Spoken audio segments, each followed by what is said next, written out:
அந்தைய நாட்கள் வந்து ஒரு ஒயிட் கேரக்டர் ஏறக்குறைய. எப்போவுமே சினிமாவில் வந்து ஒன்று பிளாக் கேரக்டர் இருக்கும், இல்லைன்னா ஒயிட் கேரக்டர் இருக்கும், இல்லைன்னா கிரே கேரக்டர் இருக்கும். அந்த மாதிரி தான் இருக்கும். ஒயிட் கேரக்டர் மேக்ஸிமம் எம்ஜிஆர் தான் ஆக்ட் பண்ணுவார் பியூராக.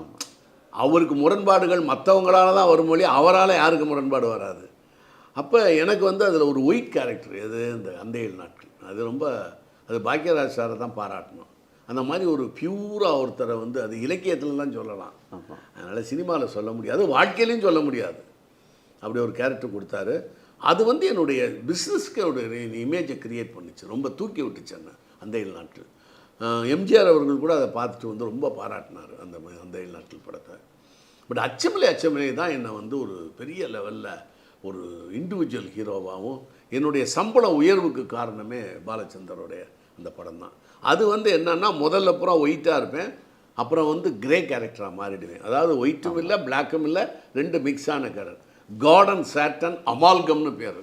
கடவுளும் சைத்தானும் கலந்த ஒரு விசித்திரமான ரச கலவை தான் மனிதன் சொல்லுவார் பெர்ட்ரண்ட் ரசல், இங்கிலாந்தினுடைய ஃபிலாசபர். அந்த மாதிரி ஒரு கேரக்டர்.